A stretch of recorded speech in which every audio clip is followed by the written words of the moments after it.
Elena was not the kind of woman people forgot easily.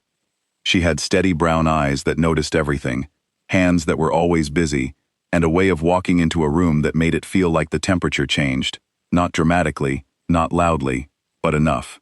People felt her presence before they saw her face. She had grown up in a small village called Terran, on the eastern edge of a kingdom so large that most of its people had never seen its center. She knew the smell of early morning better than most people knew their own names. She had grown up with very little, and she had never once felt sorry for herself because of it. Her mother sewed for the families around them. Her father shaped iron into useful things. They were simple people, but they were honest, and Elena had inherited the best parts of both of them.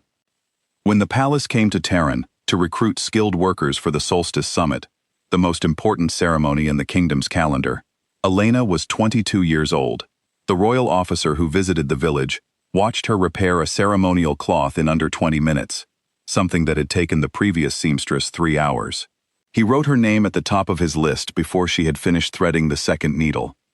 She told her mother she would be back in 3 weeks. She packed one bag. She did not come back for 3 years. The palace was not what she expected.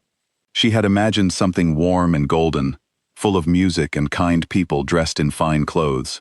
Instead, she found cold floors, long silences, and a system of rules so complicated that she spent her first 2 weeks simply learning what she was not allowed to do.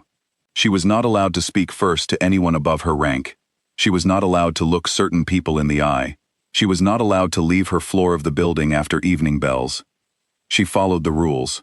She also did her work perfectly, which meant that within a month, she had been moved from a shared room to a private one, and from general textile repairs to the restoration chamber, the most prestigious room in the palace's working quarters, where the most important garments were kept.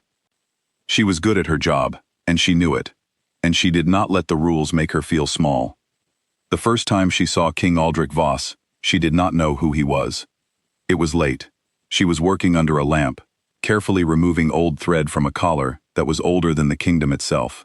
The room was quiet. She heard footsteps and looked up, expecting one of the night guards doing their round.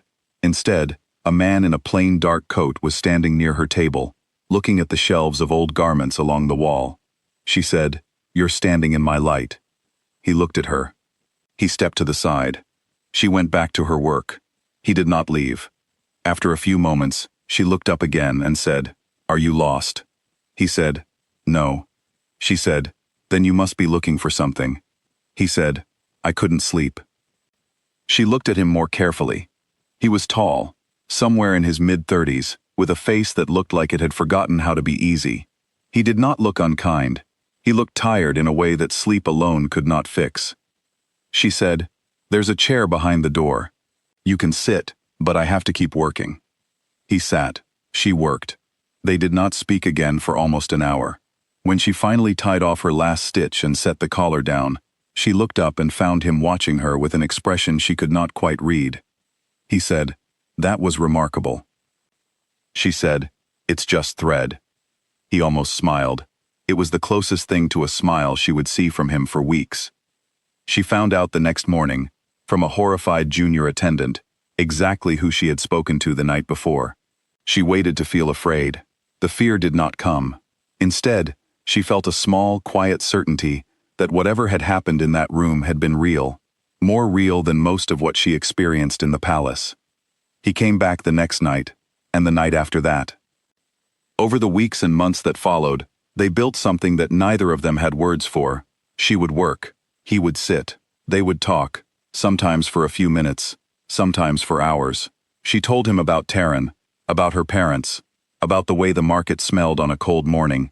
He told her things she suspected he told no one else, about the weight of decisions that affected thousands of lives, about the loneliness of a position that put him above every person in the room. She did not treat him as a king when they were alone. She treated him as a person. When he said something she disagreed with, she told him. When his advisors gave him information she knew from her own experience to be incomplete, she said so. When the tax increase he was pressured to approve would have hurt families like hers, she explained exactly what that would look like on the ground, in the village, in the homes of people he had never met. He listened. He always listened to her.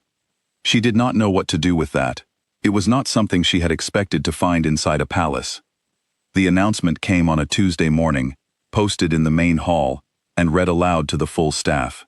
King Aldrich Voss would be entering a formal arrangement with Princess Serafina of Kalthmere. The arrangement would benefit both kingdoms. The ceremony would take place in the spring. Elena read the notice and stood very still for a moment. Then she folded the small piece of paper she had been holding and went back to work. She was not angry. She had not been promised anything. There had been no declarations, no agreements, no words spoken out loud that could have made her expect a different outcome. She knew exactly what she was in that palace, a skilled worker from a small village who had been given a private room and an unusual friendship with a man who ruled an entire kingdom. She knew the difference between what she felt and what was real. What she did not know was how to stay. She worked on the ceremonial robe for the spring arrangement herself. It was given to her because she was the best, and she accepted the task because refusing it would have required an explanation she was not prepared to give. She worked on it every day for 6 weeks. She chose every thread carefully. She repaired the lining by hand. She added small, perfect details that no one would notice, unless they were looking very closely. On the last night, after she had finished the final stitch and hung the robe in its place, she sat alone in the restoration chamber for a long time. She did not cry. She was finished with that kind of feeling. She was done letting this place take things from her that she did not choose to give. She went to find him. His study was on the 3rd floor, at the end of a long corridor. She knocked. He opened the door and looked at her face, and something in his expression shifted immediately, the way a room shifts when a window is opened. She said, "I'm leaving in the morning." He said, "Elena." She said, "Don't." She held his gaze for one long moment. She memorized something she was not going to say out loud. Then she turned and walked back down the corridor without looking behind her. She packed before the palace woke up. She took only what she had brought with her. She walked out through the eastern gate just before sunrise, and she did not look back, not once. She went home to Taran first, because that was the only direction she knew. But Taran had not changed, and she had changed enormously, and the combination was uncomfortable in a way she could not explain to her mother without causing her worry. She stayed for 1 month. Then she moved on. She traveled west. She settled eventually in Marienval, a free city, large enough to be anonymous, old enough to have an artisan community with standards that matched her own. She joined a textile guild. She rented a room above a candle shop. She bought herself a small lamp and set it in the window, and every morning she woke up to light that was entirely hers. She was not happy, exactly, in the way that people talk about happiness, as though it is a constant state. But she was building something. That was enough. She worked hard. She made a name for herself in the guild. She trained 2 young girls who came from poor families and had good hands but no direction. She ate at the same table in the same corner of the market square every Thursday morning, and the cloth vendor beside her became someone she could call a friend. She stopped waiting for anything. It was one of the better decisions she ever made. Back in Aldenmere, King Aldrich Voss was not doing as well. He went through with the early proceedings, because his council would not hear otherwise, and because he had spent his entire life learning to place the kingdom before himself. He attended every required meeting. He signed every required document. He sat through long ceremonial dinners with the appropriate expression on his face. He was hollow, he knew it, and he did not know what to do about it. 3 months after Elena left, he called off the arrangement. His council was furious. The diplomatic fallout was significant. He managed it all with the same steady face he had worn for years, and he felt nothing about any of it except a deep, quiet relief. He wrote Elena letters. They came back unopened. He sent a messenger to Taran. The messenger returned and reported that she had left, that her mother was well, and that she had not shared a forwarding address. He sat with that information for a week. Then he made a decision that no one in his court could quite believe. He was going to find her himself. He did not travel as a king. He wore plain clothes and used a common name and took only 2 companions he trusted completely. He followed the thread of her across 2 kingdoms, asking careful questions in the places she had passed through. What he found stopped him, again and again.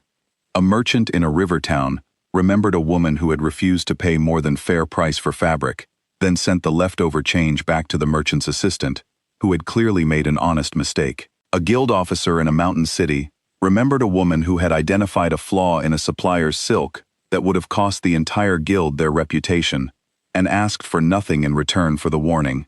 A woman in a small roadside inn remembered a stranger who sat with a crying child for an hour so the mother could rest. He had known her when she was inside the palace. What he was learning now was who she was when no one was watching. It took him 4 months to reach Marinval. He found her on a Thursday morning, at her regular table in the market square, arguing energetically with the cloth vendor about a dye lot that had been mislabeled. She was pointing at the fabric with great confidence. The vendor was shaking his head with great certainty. She was clearly winning. Then she laughed at something the vendor said, and the vendor laughed too, and they shook hands on something, and she turned to put the fabric in her bag. She saw him when she turned around. She went very still. The market continued moving around her. Voices, footsteps, someone calling out a price 3 stalls over. But between the two of them, everything was quiet. He walked toward her.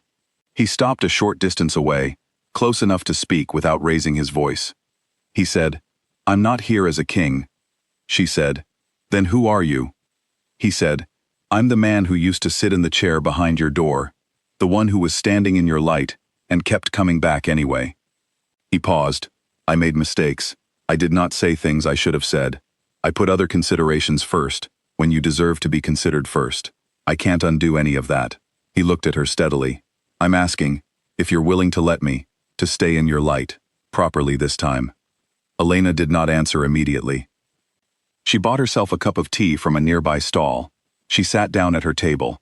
She gestured to the chair across from her. He sat. They talked for 3 hours. She told him what she needed. Not luxury, not ceremony, not a title or a palace or anything that came with his name. She needed honesty spoken out loud, not kept in late-night conversations. She needed a man who showed up, not a king who managed. She needed to keep her work, her life in this city, her Thursday mornings at this table. He said yes to each thing, not quickly, not impatiently. He thought about each one and said yes, as though he meant it, because he did. She watched him carefully the whole time. She was very good at reading people by now. She believed him. They married quietly, in Marinval, several months later. Her mother came. His 2 companions attended. The guild celebrated with a dinner that was louder and warmer than any palace ceremony Aldrich had ever attended. He did not bring her back to the palace. He divided his time between Aldenmere and Marinval. The kingdom adapted. Kingdoms, as it turned out, are more flexible than their councils like to admit. The restoration chamber where they had first spoken, where she had told him he was standing in her light and he had simply moved, was eventually converted into a reading library for the palace's working staff. Shelves where old garments once hung became shelves of books. The lamp she had worked under was kept in the corner, still lit in the evenings. It had been her idea. He had agreed before she finished the sentence. Elena Vasari had left a palace without looking back. She had built a life with her own 2 hands, in a city that did not know her name when she arrived. She had made herself enough before anyone came looking for her, and that was the most important part of the whole story. She had not gone searching for a king. She had gone searching for a window with good light, and work that was worth doing, and a Thursday morning that belonged to her. She found all 3. And the man who followed her across every kingdom, the one who had finally learned to stand beside her instead of above her, found that a small table in a market square, with a cup of tea and her steady brown eyes across from him, was worth more than anything he had ever been given by birthright. Some people are found by love because they stopped running toward it and simply became themselves. Elena was always herself. That was the whole reason he could find her at all.